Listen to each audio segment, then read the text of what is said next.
video is a follow-up to a video I did relating to the LGBTQ. The local newspaper here did an article about the fact that this gender equality crap is what it is.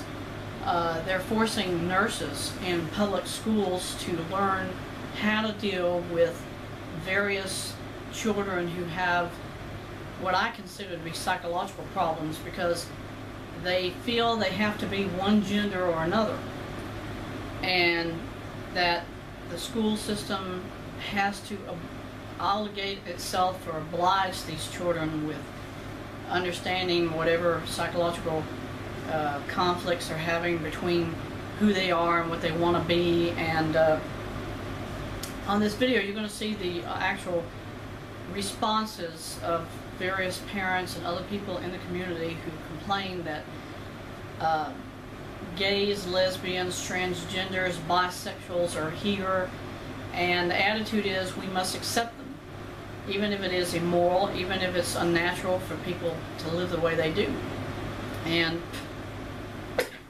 I just say this: you were made a certain way, and anybody with common sense knows that's where you live. It isn't the attitude that society has today, which is whatever you want to be is okay and it doesn't matter what other people think about it. And I look back in history and I say to myself, why did it work as what we've seen in history the last 2,000 years, that people might have been different and had homosexual attitudes, but there was never this attitude on society that everyone must accept it. It's always been, you did it in the privacy of your own home. It was not subjected or forced on other people to believe it and to adhere to it. And I've done a video about this subject relating to people in Canada have now been forced under their constitution to restrict themselves to their religious beliefs. Religion's always been one thing. Every person had the right to believe what they wanted to, and it never conflicted with whatever other issue there was, because people accepted whatever other people wanted to be, but it was not like you had to live that way or force other people to live that way or conform and accept. And that's what the premise of every video I do is about. Socialism is the totalitarian attitude where you are forced as a citizen of whatever country you're from to conform and comply to a attitude that equality means everybody has to accept the abnormal, the strange, the weird, and that the only way society can ever be supposedly euthanasia is that we accept them. Not only accept them, but integrate them into your philosophy of what's acceptable or what's not acceptable. And that's socialism. Because socialism says it isn't about the individual having the right to believe something. It's about socialistic viewpoints that all people will accept whatever the government tells you to. That's why the government responded and retaliated against the bakers. The bakers lost everything because they did not agree with the way that these people who came to them for a business practice, in this case he was going to make a cake, and the guy said, well, I'm sorry, but we don't adhere to homosexuality, so we don't want to do that. We're not going to do that. So the government stepped in and said, no, you're not going to say that to people. You're going to do what we tell you to do. And that's not the position, nor should it ever be the position of our government, to tell you how you're going to live. That was never the intention of why any government was created. The government is supposed to adhere to those laws that already existed when that country was created. Now the government has taken the position that now it's not about your individual rights, it's about the conformity of accepting whatever those who represent the political establishment tell you to do. Obama said that for 8 years. It's my government, it's my choice. You can't do anything unless I tell you it's okay. And that's socialism in itself. Somebody commented not too long ago that Obama said at a United Nations assembly just prior to him leaving office in 2016 that he was a socialist, he adhered to socialist attitudes. So anybody who says Obama was not a socialist, you ought to look it up and see what he said at the last United Nations Assembly meeting that Obama was president at that holding. And you find out for yourself that he did say he was a socialist. But the point of this video is really to say this. When you live in a way that's not only unnatural, but it's wrong, and then you force that on other people and say that we know it's wrong, but if you accept it, then we can tolerate the way we want to live. In other words, society now says we all have to have your okay as those who either don't want to believe it or who don't accept it. We have to have your okay, that you're okay with it. And that's a forced attitude change by the government to say to another individual, you cannot live that way, or you cannot think the way you had, because we're telling you it's not in the best interest of the United States people for us to tolerate or allow you to do that anymore. And the gay, the lesbian issue is totally blown out of proportion, because this is not about a select group who choose to live the way they do. It's about the infringement of everybody else's rights to believe what they want to believe, to live the way that we've always lived in this country, in the world. There's always been certain stipulated laws that we live by, and it lasted for 2,000 years, and now everything is totally upside down. Now everything that was right is now wrong. Everything that was wrong is now right. And society can't live like that. Society can't exist for any length of time if society has to conform to certain people who are going to tell you this is how you're going to live because we're telling you that way. You're going to do it. Michelle Obama said it during the time she was First Lady of this country, that your children will not eat certain things. Your children will eat what the government tells you to eat. And when Obama and his minions left the White House, Trump changed it. He says, this isn't about government mandating or subjugating children to living and eating and doing what the government says. Now he said we're putting it back in the hands of school districts, boards of educations in those states to decide what children should eat. It's not up to the federal government mandating this is what you're going to live and eat and do and everything else.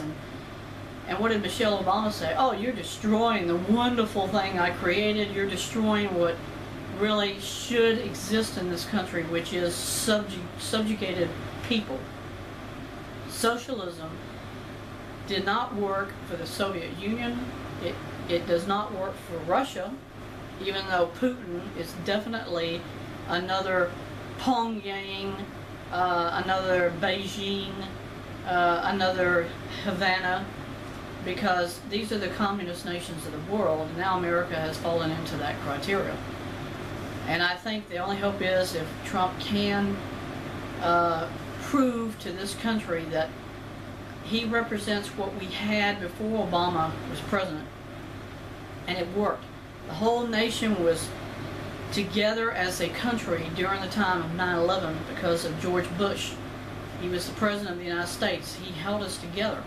You didn't hear him saying the kinds of horse crap that Michelle Obama was talking about, or Obama, during the 8 years after Bush left. And now you see how everything is just totally upside down because of what Obama did. It wasn't like that during 9/11. It was never like that even before 9/11. America had common sense in place. It was a sane place to live in, and now it's not like that anymore. And if you're questioning, well, how did it get like that? You should look for that 2008 to 2016 window of time when Obama was president. And what he did, what he said, proves that homosexuality was a mandate he forced on America. He rainbow colored the White House. He didn't do it for the police who died. He did it for the homosexuals, the gays, the lesbians. And now the next part of this whole philosophy of acceptance against normalcy and the acceptance of abnormal, like gays and lesbians, is that they're now legalizing all kinds of narcotics. Opium, heroin, marijuana, crack. It's inevitable. You let it keep going, it's going to get like that. People are dying on the streets because they're getting all these different kinds of medications and they're being altered. But you ask yourself, how can they even get it to begin with, except that Obama allowed and legalized all narcotics to be permitted. And it started with the philosophy, if we make marijuana legal because it's a medical medication, it opens the door for all the other kinds of opiates that people must have, or they think they have to have it. And it's not going to help society, because eventually something else will be introduced and they'll say, you will accept it because we're telling you to accept it. This is the way it's going to be. It's no other choice for you to say anything else except it's our way, the highway. Obama said that during his presidency. It's my presidency, it's my choice, it's my government. He said that. And the media won't even talk about Obama, if you notice. If you watch the news, if you watch anything on television, you're not ever going to hear them say any hypocritical or defensive remarks about Obama or his presidency. And to me that's kind of odd, because you don't blame the actual president who is in the White House until they leave, and you don't see that happening about Obama. Nobody ever condemns or is they have no condemnation against what Obama did. And I'll say this, when you, as President of the United States, can violate federal law and pay ransom money to Iraq and then claim it was for back payments, and then instantly all those hostages that were in Iran were released, that's payment for hostages. By law, it's illegal. Obama should have been impeached the moment he did that, but nobody ever did nothing against Obama. He's never been held accountable for it. And I'm saying all of this that Obama did, the socialism, all the rest of it, it all has direct reference to what now we see in our society, where they're forcing us to accept things that for 2,000 years have always been seen as being illegally, morally, and ethically wrong. And I think society is the way it is because their parents never taught them right or wrong. They never taught them what was correct and what wasn't correct, and how you live your life. And if you never bring up Obama, it means he is definitely still out there. He's still behind the scenes, and he's handling all of it. He's still in control of it. He's still instigating his socialist New World Order on the United States. And the media are bashing and destroying Trump and saying all these hypocritical things. Let me just say this. Obama controlled the media for 8 years. All of his CEOs, all his chairmen, all his executive officers of the networks are still there. That's why everybody constantly attacks Trump today, because they were being told by Obama during the campaign, this is what I want y'all to do, and when I leave, if he's still in there, y'all are to continue the same procedure that you started during the campaign. False news, fake reporting, bash Trump, condemn Trump, and they're still doing it. And even though some networks are being found out, like CNN, most of them are still just like indifferent to it. They still do it because they know Obama told them to, and that's what they're going to continually do for an indefinite period of time. And I say this, boycott the networks. Don't watch the news. Read the newspaper. Find some other source of information, like the radio. The radio is your only choice to get factual information, because they haven't got rid of Rush Limbaugh, and they ain't got rid of Sean Hannity yet. So, thank you.